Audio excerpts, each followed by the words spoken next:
Hi everyone, and welcome to this week's edition of My Town. And we have a special guest here with us today. Keith Delaney is here. And Keith, thanks for dropping by. No problem, thanks for having me.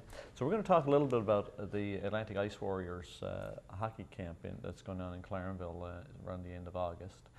We had Ryan Power on last week, told us a little bit about it, but there's some other aspects of it that, and I guess it's based to some degree on your personal experience in things that are important beyond the ice side of hockey.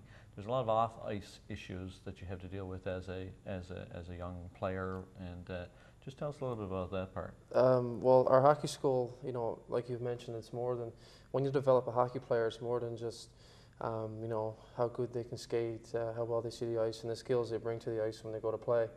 Another aspect of it is the mental part of the game. And with our hockey school, we were throwing some ideas around, and we wanted to incorporate some things that that a lot of kids don't have access to in the province of Newfoundland and Labrador.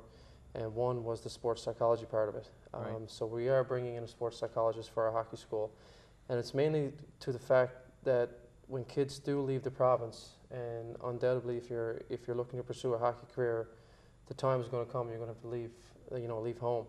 And along the road, there are many opportunities and many for success, and in saying that, there's many opportunities for some struggles. And the mental part of the game, when you go and live with a new family, you may run into a coach that necessarily doesn't like your style of play, or necessarily wants to change you from some. There's a lot of change involved yes, there, exactly. and coping with all that change, even from whether it's your hockey skills or your where you have to live and all those things.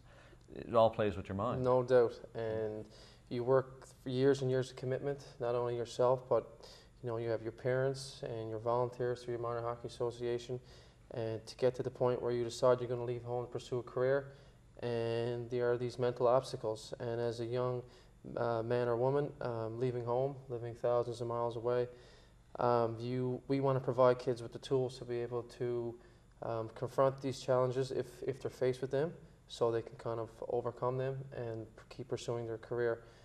So like I mentioned, living with a new family, anything from the types of food they serve in the house, to going to the team that drafted you or giving you a tryout, having no friends, having a coach that wants to change your style of play, or doesn't necessarily, your personality and his or hers doesn't really click. Right. Many things. So we're going to give the kids at our hockey school an opportunity to just bring that to their attention and let their parents hear it, and hopefully give them the tools that they have at their disposal, so when they go, that they can, if faced with these obstacles, that they can deal with them. That's great. And whether they end up pursuing a career, wherever that ends up, those skills are something that'll go into your work life and your university life and all those things. Because lots of these kids go away to university or go away to work, and those sorts of things. All those skills will come into play regardless if you pursue a career in hockey. No doubt. And I mean, a part of maturing as a young boy or girl, hockey is a game that does teach a lot of things other than just being a quality hockey player. It teaches you, respect for yourself, respect for peers, respect for authority figures, all these things. So I mean, the whole mental aspect that comes along with being a quote-unquote hockey player covers a wide array of many different things. So it's something that we've done our homework, and it hasn't been offered. I don't know if it's been offered in a hockey school in Newfoundland and Labrador, and I apologize if it has, but to our research it hasn't. But we want to put that to the forefront, and with so many opportunities, we think that you want to prepare kids the best you can on and off ice. So right. Bringing in a sports psychologist, we feel it's a good move on our behalf, and we've got some positive feedback from it. So we're excited about the possibility of having kids learn from a professional. Right.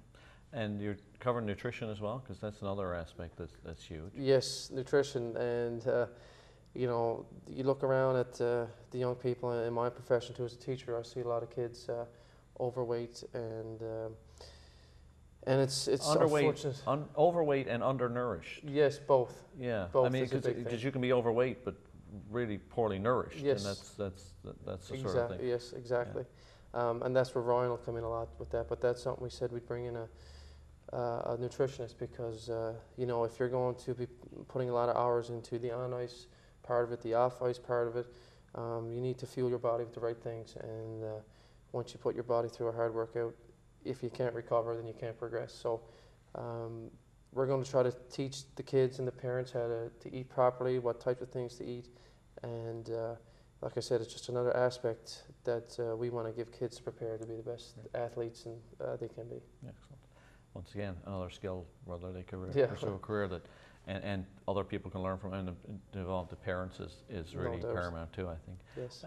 So you've got, I know that you've got some great sponsors coming involved here, and as well you've got a guy who's done a lot of work behind the scenes, speaking of off-ice activities, who really sort of put this thing together. So tell us a little bit about that aspect of the hockey camp. First and foremost, probably I'll touch on the off-ice part of this hockey school that we have right now. A guy by the name of Sam Feltham and his son Jolliffe Feltham. Those two individuals have been excellent in terms of organization, promoting our product on the ice. It's one thing, like, you know, the way I look at it is I've got the easiest job. I just put my skates, my gloves on, I go on the ice, and I do what comes natural. Right. But the off-ice part of it is getting the sponsors. You know, Sam and Jolliffe has been working extremely hard, and through the phone calls and the emails, and bringing in these sports psychologists and nutritionists and RCMP officers and other things. I mean, I just, you know, the hockey school wouldn't be possible without, you know, their efforts. So obviously those guys should be recognized. And of course, we all know Sam from the Newfoundland Hockey Scene magazine. Okay.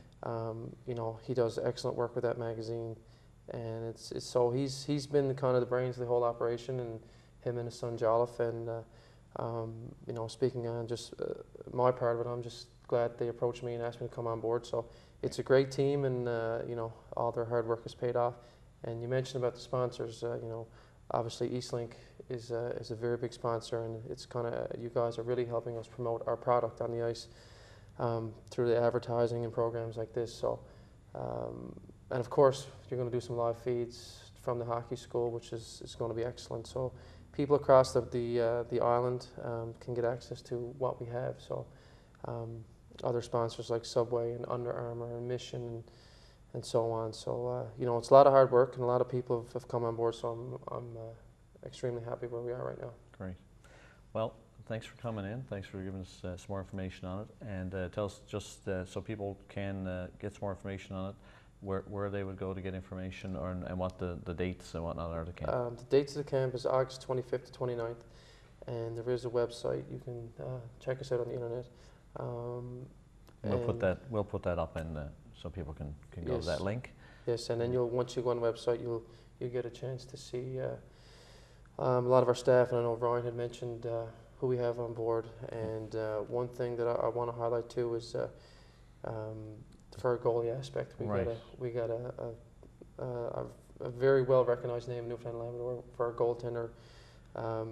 For the goaltending aspect of our camp, Dan Lacosta, we're going to be bringing him in from Ontario. He's presently living in Ontario.